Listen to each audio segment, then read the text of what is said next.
Well, hello everybody. So it's windy and I'm talking it's a blowing 40-mile-an-hour at times. But the wind's coming out of the west. Well, on my home stretch of the Mississippi, there's these rock dikes on the west or the west side of the bank. So it's on the calm side.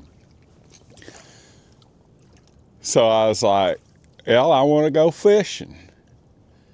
So what we're going to do today is I got about 10 rock dikes down through there, rock wing dams. I don't know if you're allowed to say dikes on YouTube or not, but anyway, wing dams.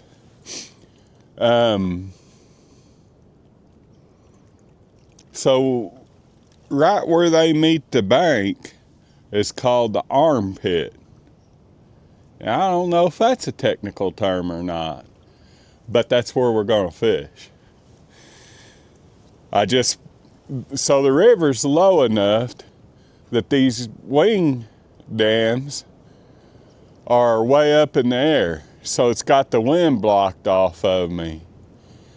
All right, right here up in the armpit is usually like a dugout hole. Well, your bait fish and everything congregate in there, Asian carp, everything. Well, the river's so low right now, this little hole ain't but about 14, 15 foot deep. But it don't matter. I don't know. We'll just have to throw some poles out here and see. I've caught some big son of a bucks doing this on a day like today. Don't know. We'll have to see. I'm gonna start flinging poles, cutting bait, and doing all the stuff that catfishing requires, and just see what happens. Now I'm gonna set a little longer at each one than I normally do, just due to the fact that, you know, there ain't no current. Them fish are probably just sitting there chilling, and they might be actively feeding. I don't know. We'll have to see. Like I said, I've caught a lot of fish doing this on days like today. In the wintertime, you get a lot of days like today, and if you want to go fishing, like I said, you take what you can get. Now, they ain't gonna be like too far out there. And I'm using my typical sinker slide and everything like that. And I'm just using 2 ounces of weight. We'll give them probably 25, 30 minutes here and then move to another one and just work our way down this river doing that. Now then, I scanned a lot of fish in here. But, like I said, Asian carp, everything hangs out in here. I've had a lot of fun doing this, guys, before. Caught a lot of fish. I hadn't done it yet this year. Not just set out to do it. And you gotta be kind of quiet doing this. I like to do it well, if they're here, they're gonna be here. If they ain't, they ain't. That's all there is to it. And, you know, they might not be active at this wing dam, but they might be active at the next one. Just because you don't catch them here don't mean you won't catch them at the next one. That's the weird things about doing this, is them fish are just weird like that. But like I said, I got about 10 up and down through there I can hit if I can get down through there with the wind blowing. I won't never put myself in an unsafe situation, and it can happen quick on a day like today. But I do know this river like the back of my hand up through here and how it works. And as long as the wind stays north-northwest, west-northwest, then we'll be all right. If it gets bucking straight out of the north 40 mile an hour, we'll have to get off of it. It don't fish well out of a south wind neither. I have gotten upstream and not paying any attention catching fish. Me and Aaron got way up yonder and was, it wasn't roaring in the hills like it is right now, so I didn't pay much attention. I knew that the wind was blowing. Man, we come around a bend and it was throwing 5-foot breakers at us out there in the middle of that river channel. And if any of you's ever fished the Mississippi much, well, the Mississippi does funny thing with waves. Like a lake or something, them waves are all going to be coming from the same direction. Well, the Mississippi, with the current swirling and rock walls and everything like that, them waves are circling out there. And it can get treacherous quick. It's one thing to get a 5-foot wave coming right at you on the nose of the boat. As long as you keep the nose up, you'll be moderately safe. But when you got one coming up front and one from the side, and then by the time you bounce out of that mess, you got another one coming from the side. So what we pulled over on a bank behind the wing dock, and I told Aaron, I was like, we're gonna have to sit here till dark. I said, you got about, if it's blowing like this, and you got about an hour there right at dark that it'll calm down. And it was about 3 o'clock in the evening, and stupid me, I'd done threw my bait out of the bucket. I didn't have no bait. And so we was going, it was, when the time changed, so it was another 4 or 5 hours to dark. And neither one of us wanted to sit there without a fishing pole in the water. So we sat there for a little bit, and she's like, are we gonna chance it? And I'm like, and I don't know, Aaron. I said, I don't know. It hasn't died down. You could still hear the river roaring. And directly there's a barge went through, and I told her, I said, here's our chance. We got to get right behind that barge and get in his wave, and then we can make it to the boat ramp. And that's exactly what we done. And barges take over them waves. Now, if they're going with the wave, they get pretty big, but if they're going against the wave, it kind of deadens the river for a little bit. Left-hand pole got a nibble.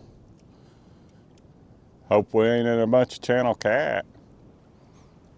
Right-hand pole. All three of them's got a bite, but nothing significant. Acts like channel cat.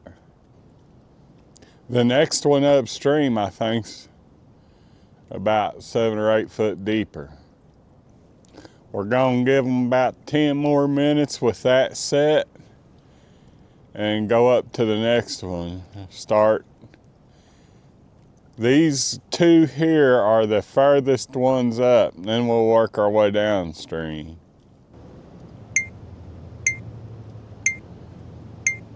That sound means we've been here 30 minutes. We're gonna move on up to the next one. Well, here we are at the second one.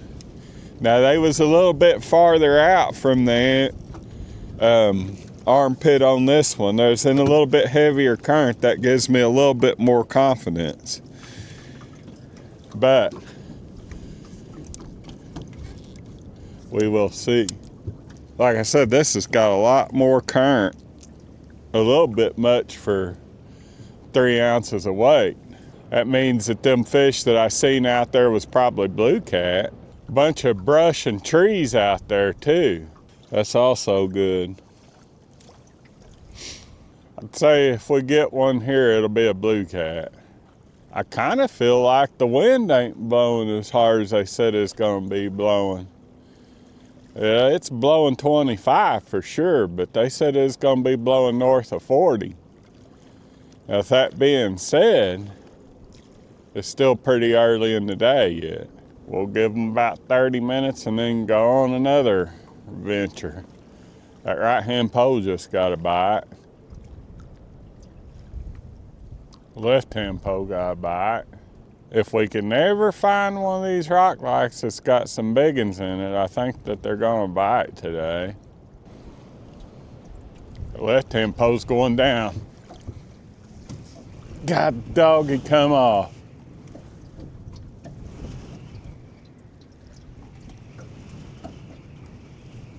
Son of a gun. It's a good sign for here. Definitely a blue cat. Come on, baby, go down.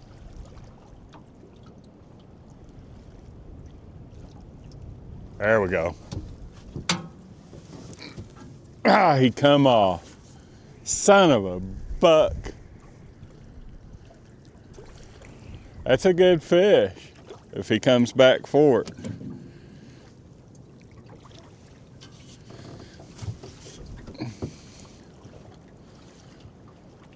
It's just been my luck. He was pulling drag right out of the bucket. I'm throwing this one over there in that drop-off, at the drop-off of that skyr hole. If it gets slammed again like that, I'll move all my poles over there. Matter of fact, I think I'm gonna move this middle one in that direction. I guess that one blue cat is the only one out there. We're gonna give them about, 10, 15 more minutes here and then go down river and start fishing them stretch of dikes down there. I gotta go about a mile and a half. I didn't want to, because going down ain't gonna be no big deal. Coming back up is gonna suck. I kind of feel like the winds may be dying down a little bit. I don't know, it's hard to say. They said it was gonna be sustained 25 mile an hour and gust up to 40. And from my experience, usually if they say 5 to 10, that means it's blowing 20. If they say it's blowing 10 to 15, that means it's blowing 30. If they say it's blowing 20 to 25, it means stay your butt at home. Well, guys, I think I'm gonna move while it's not blowing 110. Same scenario as that last place. I'm up there. I'm not in the armpit anymore. I'm fishing the drop-off at the end of the dike. So there's the end of the dike right there. Right out from the end of that dike, there's always a skyr hole. Well, I can park on this sandbar right here and hit that skyr hole. Always remember that whenever it's just a nasty day and you can't anchor or do anything else, you can always park on this sandbar when the river's low. And you'll generally always get bites. Now then, each one of these wing dams holds different fish. And you might not see them on sonar at that drop off, because I ain't seen these fish. I usually anchor out on it where I can keep it more straight.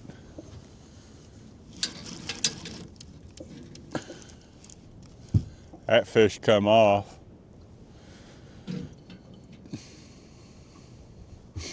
But that did not take long. And now that I've got a pattern on them, I'll do that all the way down through there until I find the right dike with some big ones on it. I'll give that pole about 5 minutes, 10. If he don't come back for it, I'll reel it in and check bait on it.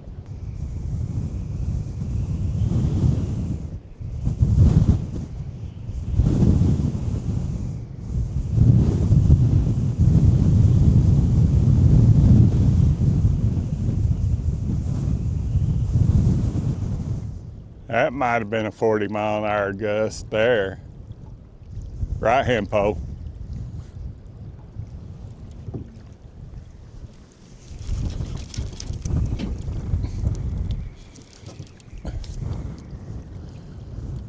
Left hand pole's going down. Hope I can get this one to stop.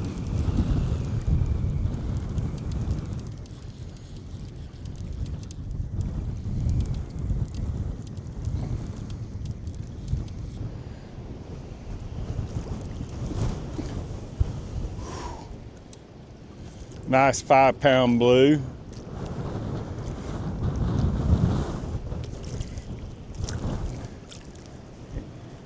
I'm gonna get the dip net after him because I want to get him in the boat.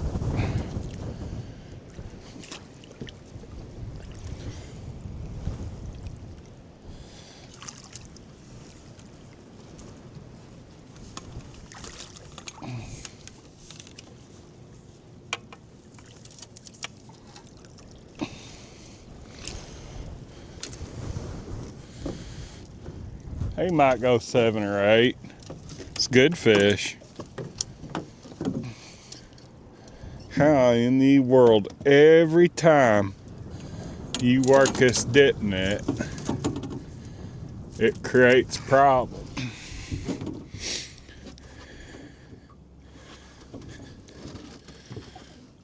Mississippi River armpit fishing.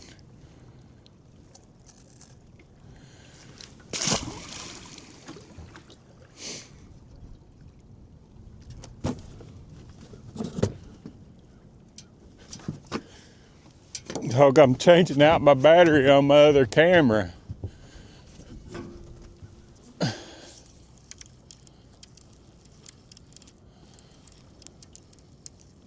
I didn't get to see that one take down with it. I'd like to have seen it take down with it so I could tell what was going on. But it's a smaller fish anyway.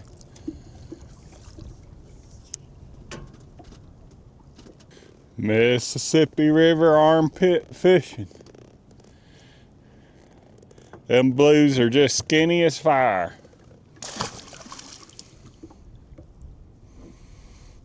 I'm gonna go ahead and get that battery changed out before I get shad slime on everything.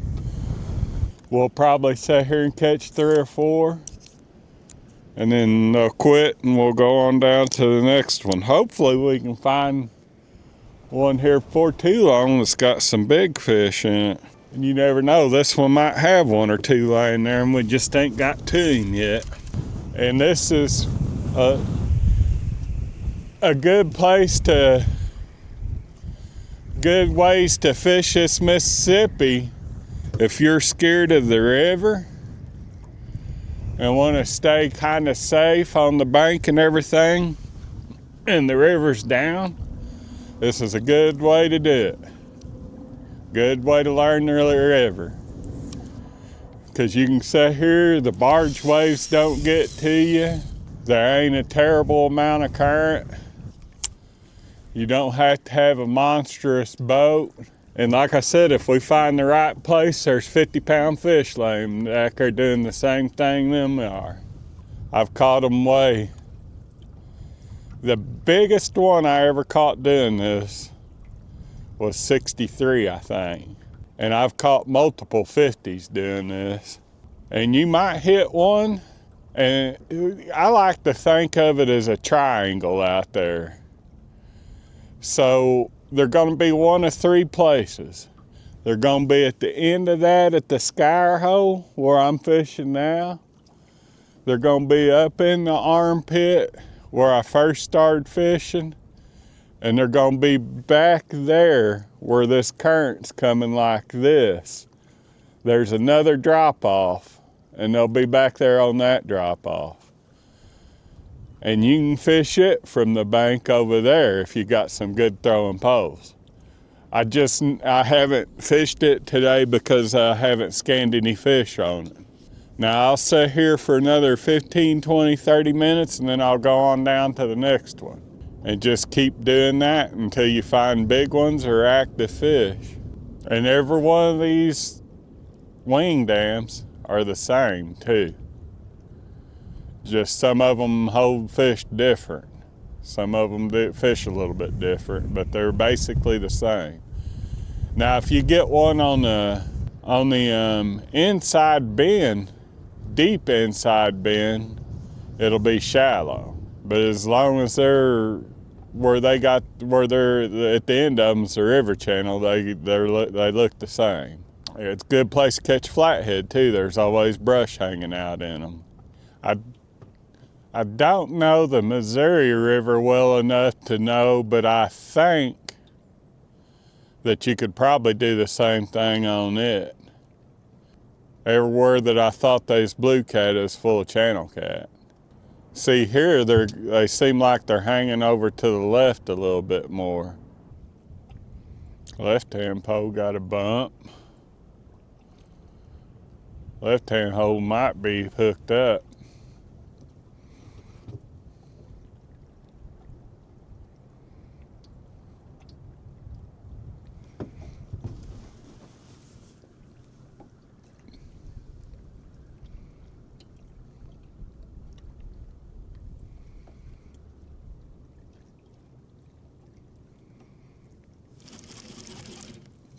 Left-hand pole was not hooked up. What I'm doing is I'm throwing out on the other side of that drop off and reeling it up until I feel that drop off.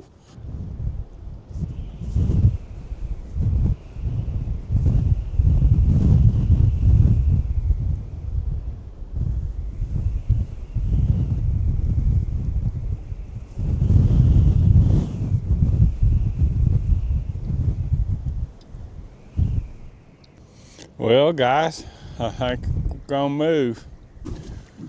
Well, guys, my old honey hole's holding fish, but I do not know if I can get a boat to hold here.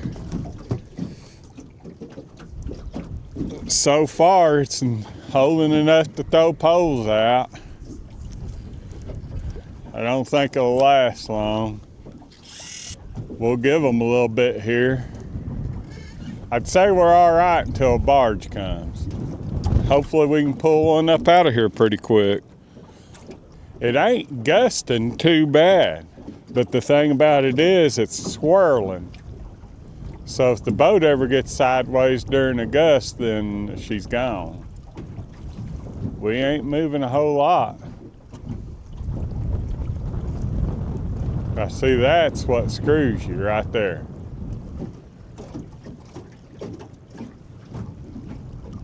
I should have went on down, but there was so many fish here that I wanted to try it as long as I could.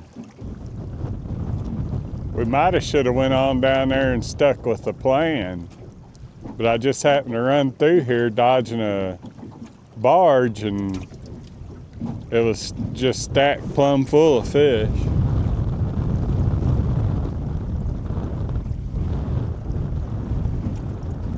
The only issue we got is everything's all screwed up.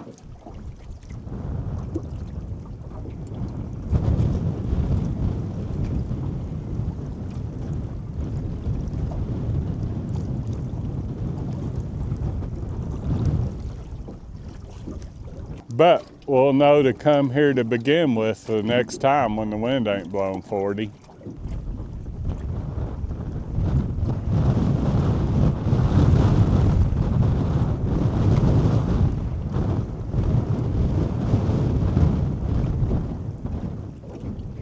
I think we're just moving too much. I'd say 9 chances 10 our lines are right under the boat right now. Well, it's time to go down there and stick with plan. This sucks. We got a good takedown, guys.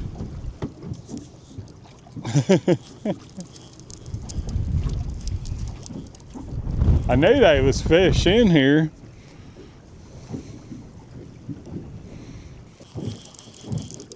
He ain't no monster, but it's another one for the books.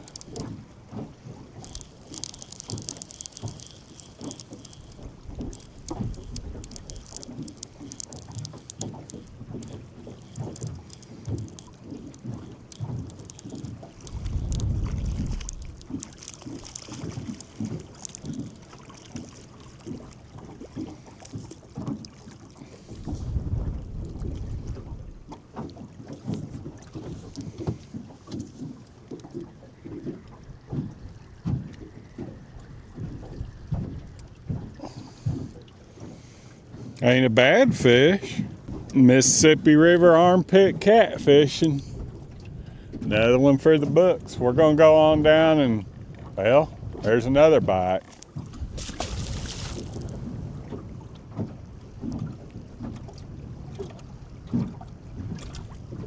It's a holding fish.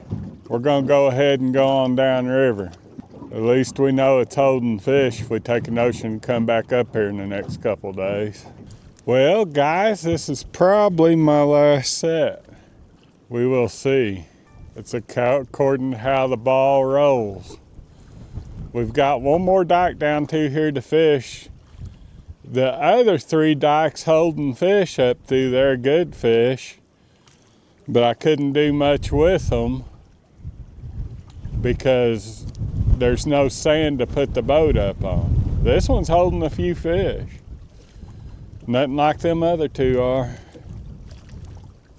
But there's a few out there. Hopefully this one's got a couple big ones on it. If we don't catch anything here, we'll go on down to the next one and try it. That center pole already got a bite. Good takedown, good takedown, good takedown.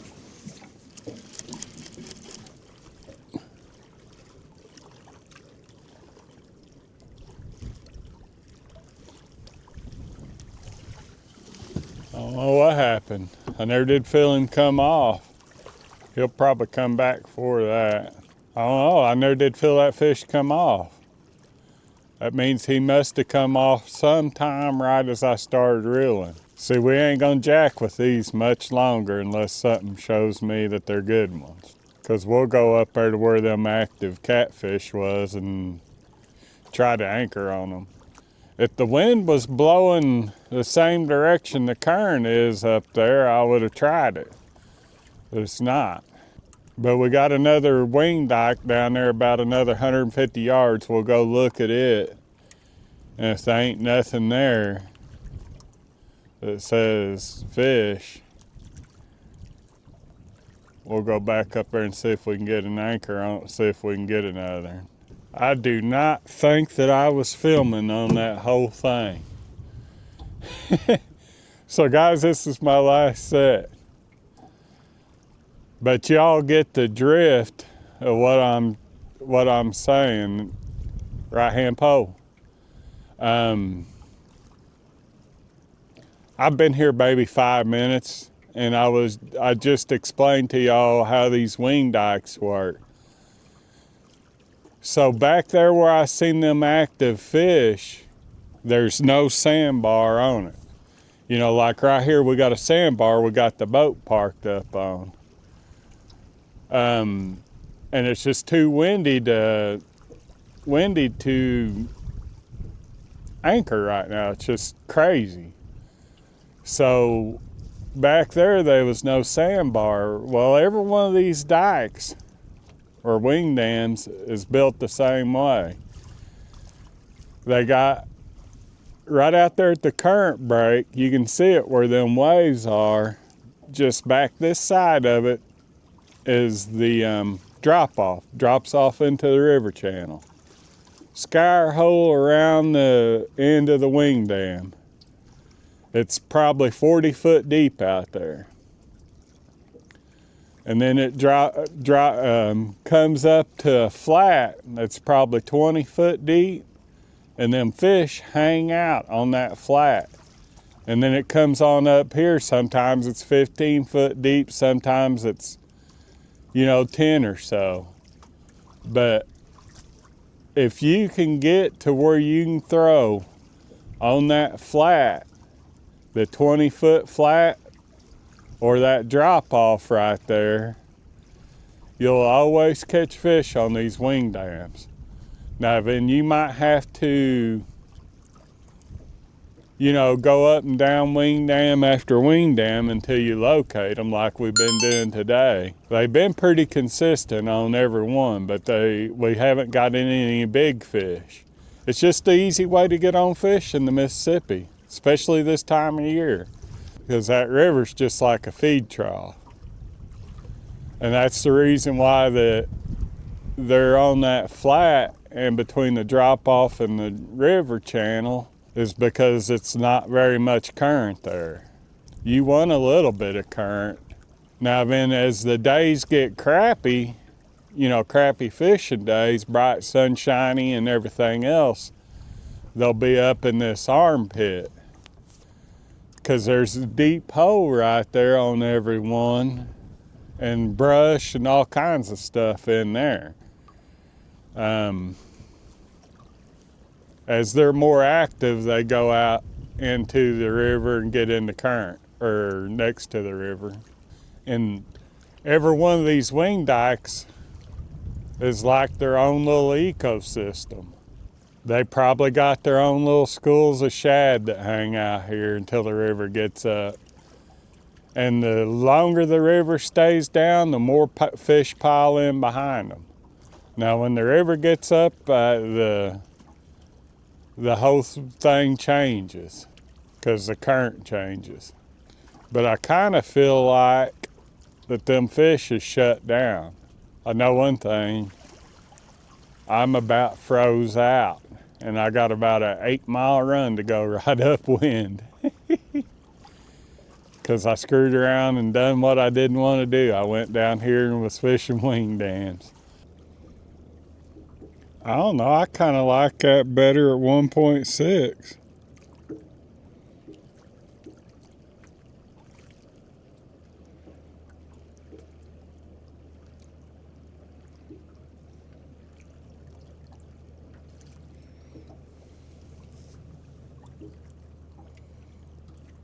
I did not know you could do that. I got to looking at my camera or my phone. I was like, man, that all looks pretty close. I'll have to remember that. Come on, baby, go down, go down. Now, see how that was a slow, like that? That's possibly a good fish.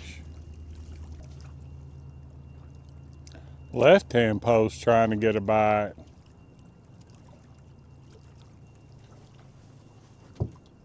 I guess center post taking off. Oh, just as soon as I get down here, he dropped it. Kind of thought he might have hit it again.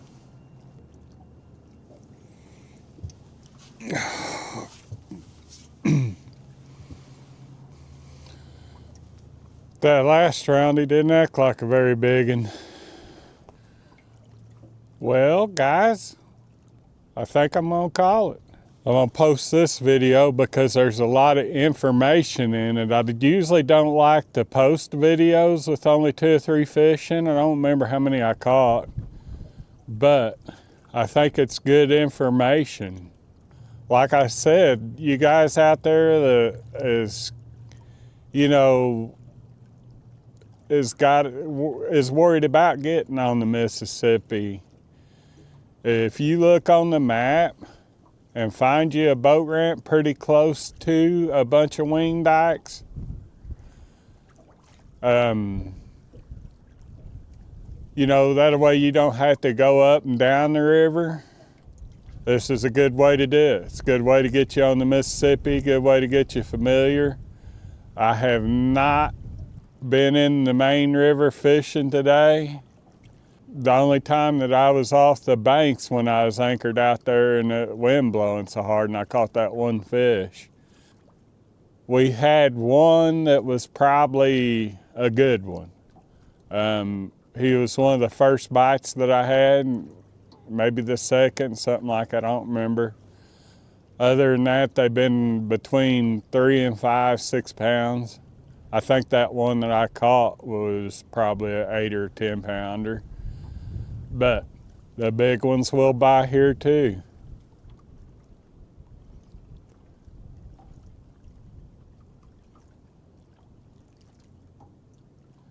I was hoping he'd get hooked so I could finish out the video with a fish on. Better give him a little bit. Erin always wonders how come I text her and say, I'm fixing to leave, and in 3 hours I show up. I just come up here today because I knew I could fish it out of a 40-mile-an-hour west wind.